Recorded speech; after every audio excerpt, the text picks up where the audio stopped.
This is the Angels Postcast, your instant game reaction for the Los Angeles Angels. Part of the Locked On Podcast Network. Your team every day.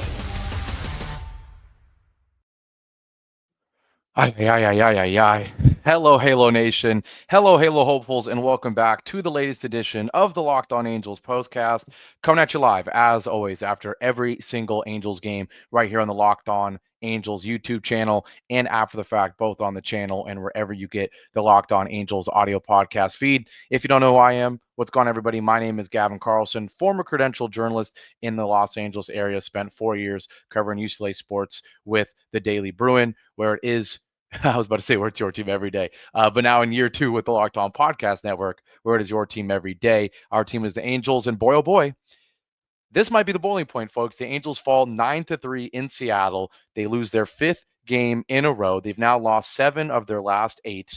And the big headline today isn't even the biggest loss in tonight's game isn't even the 9-3 loss. It isn't even the collapse from Reid Detmers and Logan O'Hoppe behind the plate and others in the field. It isn't the lack of hitting with runners in scoring position. It's the injury to Mike Trout almost exactly 1 year later from when he suffered that season-ending lower leg injury, that meniscus injury last season. Before we jump into this one, shout out to everybody in here, seeing a lot of the familiar faces, even at 4 p.m. on a Wednesday. Nathan's in here, Eddie's in here, Nicholas is in here, Jonathan, Angel Antonius, Jeff, EQ, to name, or Larry as well, to name a few. Shout out to all of you, and I do have to say, if you can't tell based on the screen, I know things are a little bit glitchy. I am at work. I am taking a quick break from work to do this show. I'm on, a device that is not as high tech and updated as my typical laptop setup. So apologies for some of the glitchiness on my screen here or with my camera here. Apologies if the mic quality isn't what it normally is, but obviously would rather have a lower quality stream right after the game than a better quality stream 4 or 5 hours after the game, right? So bear with me there. But with all that being said, we're going to jump right into this one. And you obviously have to start by talking about Mike Trout. For those who don't know, he did leave this game with an injury in the 4th inning, just sprinting down the line after a infield hit, trying to beat it out, get onto first base. It was a bang play, and unfortunately, it was also a bang play for his knee as well. Mike Trout, when he lunges at first base to try to beat out the play, he appears to kind of pull up after he plants. It's kind of that typical injury you see um, baseball players, right, where they're sprinting down the line to first base, and the second they plant on the base, something ends up wrong, right? You saw him, putting in full effort there, running full speed, trying to beat out the throw, and that's something you haven't seen much of from Mike Trout this year in terms of sprinting at full speed. But not only is he doing that down the line, for him to then step on the base seems like he tweaked something in the lower leg. He did actually come out onto the field after that at bat in the top of the 4th, or excuse me, in the bottom of the 3rd. And so to clarify things, he gets out on a ground out in the top of the 3rd, comes out to field in the bottom of the 3rd, but then does not come up for his at bat in the top of the 4th inning. That's when he exits. So yes, there's going to be people in here like Nathan saying that Trout is soft. People saying Nathan again saying he couldn't even get through May. I'm not here right now to judge Mike Trout in terms of his, you know, durability and everything right now. All we can say for now is it is pretty crazy that exactly 1 year after he leaves with that season-ending injury, which starts out as a day-to-day injury, then becomes a 15-day IL injury, then becomes out for the season, right? I'm just so worried that this is going to become the same thing where it looks like something that hopefully is minor, right? Angel Antonius in here saying hopefully it's just soreness. It didn't look that bad. It just looked like when he extended his left leg and plants on first base that he tweaked it a little bit. He gimps off the field, but he does come out in the top of the 4th inning or in the bottom of the 3rd inning, to field his position in right field, right? And so that's why we don't know. It's one of those ones where You've seen way too many times, not just with him, not just with baseball players, with plenty of athletes where they have an injury, especially a knee injury, something like that, where they feel some pain, but they think they can keep going. And then you find out a day later, a few days later, that it's actually a tear or something really, really serious. So obviously, we are praying and hoping that that's not the case. Yes, mainly because we are Angels fans, but also if you're just a fan of baseball, if you're just a fan of people in general, wishing the best for everybody, we know how much Mike Trout has gone through with injuries. And yes, there's conversations that need to be had about his durability. There's conversations that have been had about him moving to DH. Obviously, he makes the changes here to move to right field, right? Still playing a few times at the DH spot. There's been conversations about him needing to lose weight and not in, it's so ironic. He's getting criticized for being too strong, for being too muscular, right? When we have guys in other sports that can't keep the fat off, right? For him, he's been too strong, too bulked up. Maybe he needs to get a little more lean, lose, and not even lean in the sense of losing fat, but lean in the sense of lose some muscle, actually get skinnier, just because baseball players aren't supposed to be that big, especially when they're running as hard as he runs, right? But it's just so unfortunate to see that it's when he's trying to hustle, when he's trying to sprint and be out of play at first base in, I don't want to say a meaningless game in April, but it's so early into the season. This guy just got back, and to see him on a play where he's just giving it his all get hurt, it's frustrating. You feel bad for him, and certainly, obviously, I'm an Angels fan. You're all Angels fan. We can feel bad for ourselves as well, because this is just so infuriating that the best player in the history of our franchise continues to struggle with injuries like this. But fortunately for the Angels,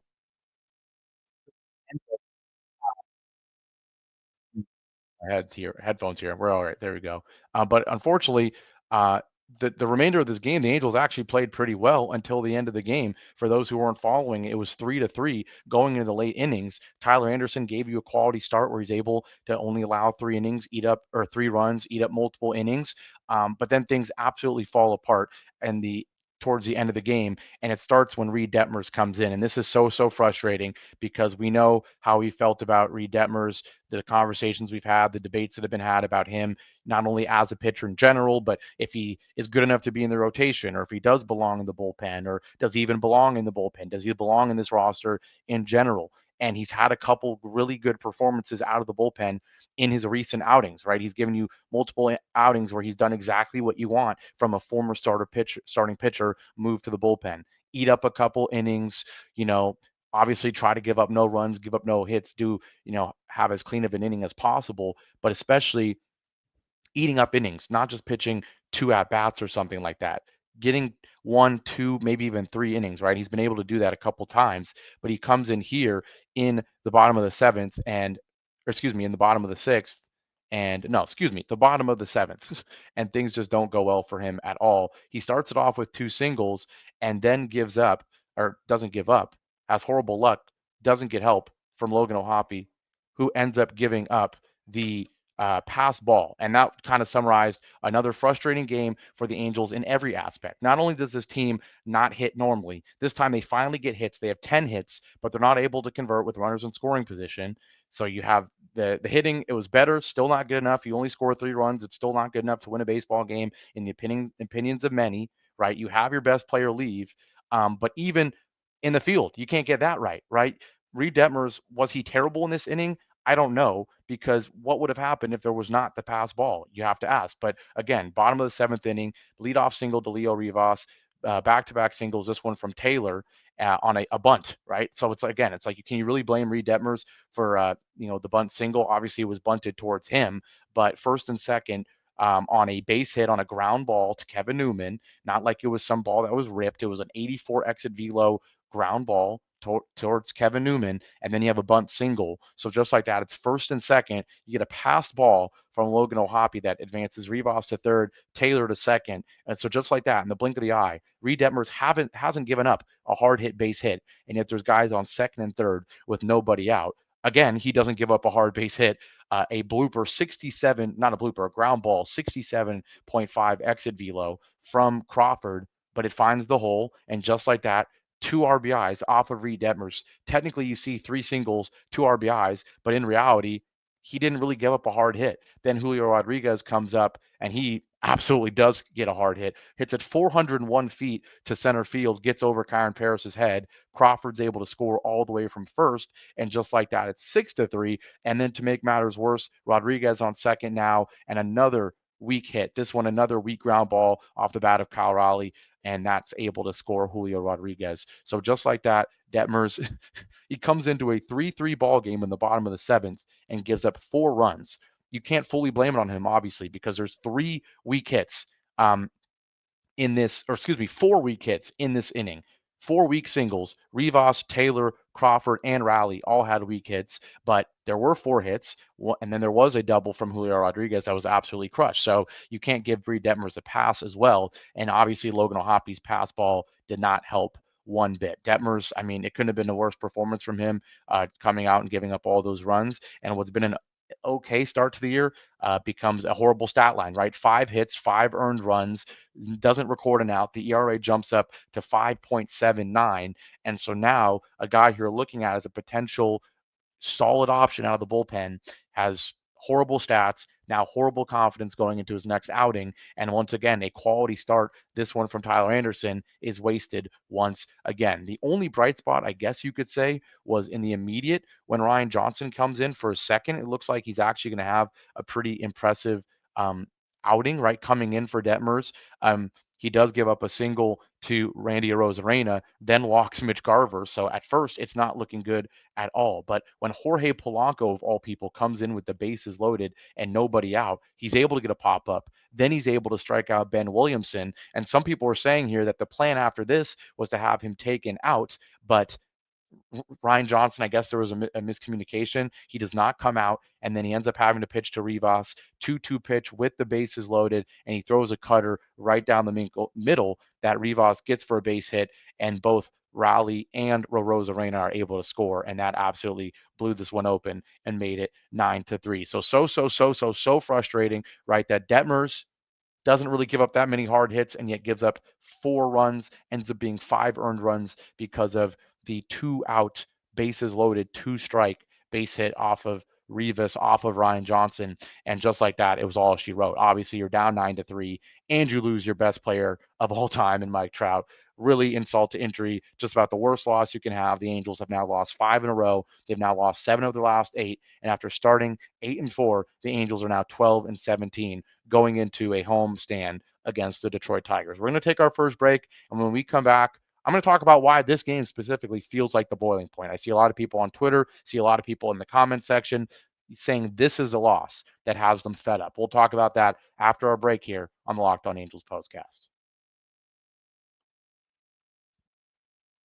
Now, today's show is brought to you by Monarch Money. Ever check your bank account and wonder where did all my money go? Between dining out, online shopping, and entertainment, it's easy to lose track. That's where Monarch Money comes in. Your personal CFO, giving you full visibility and control over your finances. Monarch Money isn't just a budgeting app, it's a complete financial command center. You can track all your accounts, investments, and spending in one place. So you stop just managing your money and start building wealth. You know, when I started using it, I realized just how much money I was spending on food, not food delivery, because that's what it used to be in college, but now just takeout, right? But now with Monarch Money, I budget smarter and save more. Instead of juggling multiple apps, you can use Monarch to check your finances, track spending, and even plan long-term goals. And managing money with a partner, if you are married or something, I'm certainly not, but if that is the case, it's smoother than ever. You can track shared and personal accounts and set goals as partners. So take control of your finances with Monarch Money. Use code LOCKEDONMLB at monarchmoney.com for 50% off your first year. That's monarchmoney.com,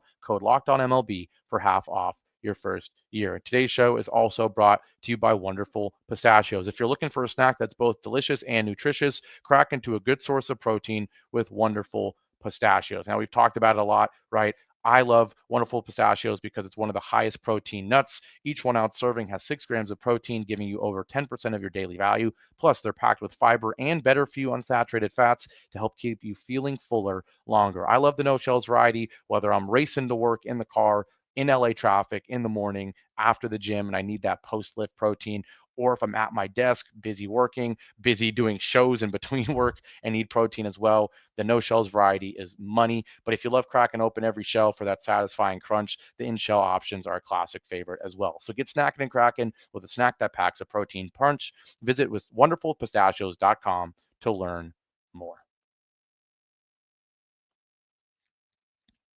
Back here live on a fifth straight losing edition of the Locked On Angels Postcast. Angels with their fifth loss in a row. This one 9-3, and it's even worse because Mike Trout leaves with an injury. Of course, we don't have any reports on that yet, but if you did not see it, in the top of the third inning, Mike Trout trying to beat out a ground ball, sprints down the first base line, plants his left leg on first base, and it didn't really look that awkward, to be honest. Maybe slightly awkward, but the type of thing you see and go, "Ooh, that looked awkward," but good thing he's okay, right? That might have been the reaction, but instead it's, "Ooh, that looked awkward." He limps off the field, ends up coming out into the field in the bottom of the third, but in the top of the fourth, when it's his turn to hit again, he does not hit. Joe Adell pinch hits for him. So obviously waiting for a report on Mike Trout, but it's exactly 1 year to the day from when Mike Trout left with a lower leg injury that kept him out for the entire season. Boy, oh boy, we are hoping that is not the case.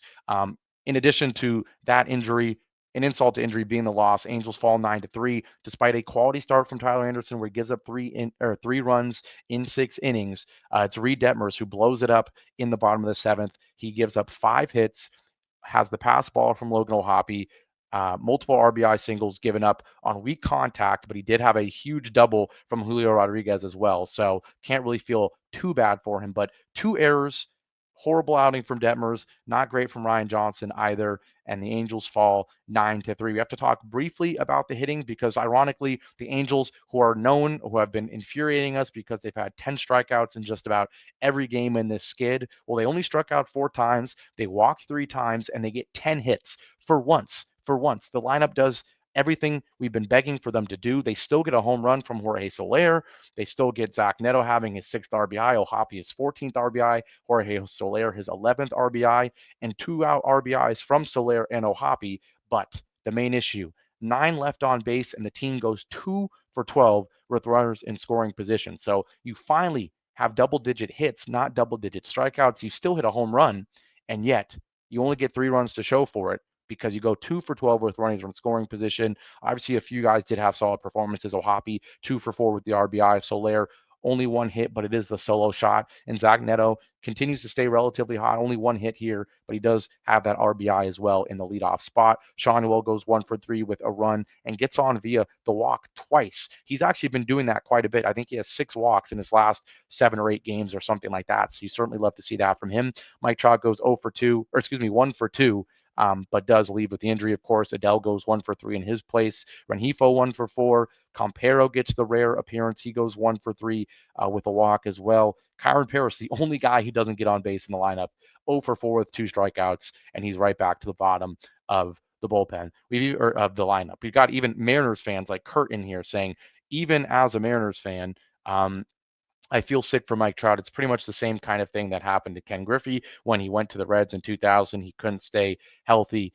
Yeah, it's not good. Okay, we have an update from EQ saying that Mike Trout is coming back tomorrow. He said he felt soreness and will be back tomorrow. They did tests. Ian adding here that an Angels reporter said that they're optimistic that Mike Trout will play tomorrow. So that is some good news. Hopefully it's the case. Again, let's not forget that last year they weren't saying he was going to be back tomorrow, but they did say it was a minor thing. That minor thing became a 15-day IL thing, and that 15-day IL thing became out for the season, right? So I am not celebrating, not saying it's a sigh of relief until he's back on the field for multiple games in a row without showing any sort of pain. But that is certainly good news if it is seeming like not a major injury. With all that being said, we are going to wrap this up discussing why this does feel like a boiling point loss. And certainly if Mike Trout is okay, that minimizes that feeling a little bit. But go on Twitter or X, whatever you want to call it right now. Go into the comment section, either live right now or after the fact. You're going to see a bunch of people saying that this is the boiling point. We have people back in here saying this team is going to lose 100 games, back in here saying fire Ron Washington, fire Johnny Washington, fire Perry Managian, get rid of Artie Moreno somehow, some way, right? And why is that the case with this game? I think it's just the fact that you now have technically gotten swept in 2 series in a row, right? That's certainly part of the reason why. The Mike Trout injury is probably the main reason why, but it's just the fact that even in the rare game where you actually get some base hits, you still lose the ball game. That's what's so frustrating, right? So obviously boiling point for many reasons. Hopefully we can calm down. Larry in here saying we've lost 5 in a row. They fired Madden after 8, I think it was. I don't remember the exact number, but something like that as well. So with all that being said, we are going to wrap this one up. I know this is a frustrating loss for so many reasons, but I appreciate all of you for being in here. Over 70 people in here, despite it being 4:24 on a Wednesday. Many of you, like myself, at work, right? So I'm going to go back to my job, my main job, but glad we were able to get the show in. Shout out to everybody in here. Leave a like as always. Seeing a lot of Mariners fans in here discussing the Trout injury as well. So whether you're a Mariners fan, an Angels fan, anything like that, leave your opinions on the comment section, both on the Trout injury and just the loss as a whole. And one more time, a reminder that I will be at the Big A on Friday for Friday night's game against the Tigers, Ben Joyce bobblehead giveaway. I will be there, and pretty soon I'm going to post the ticket of where my section and row is for the game on Friday. The guy who got the tickets for me, of course, magically didn't show up to work today, so I have to talk to him about it. And the second I find that out, I will post it on this channel. I'll post it on Twitter as well. You'll see where I'm sitting, and you can join me on Friday. If you're planning on coming out, or if you're already going to be there, or if you're debating it, come on out. We'll meet up. A lot of my coworkers will be there as well. We can have a great time and talk about our Angels and hopefully watch a win, right? But with all that being said, take care, everybody. Have a great rest of your Wednesday. Hope the audio and video quality wasn't horrible. And I'll see you back here tomorrow after the beginning of a win streak at home against the Detroit Tigers. Take care, everybody. Have a great rest of your Wednesday.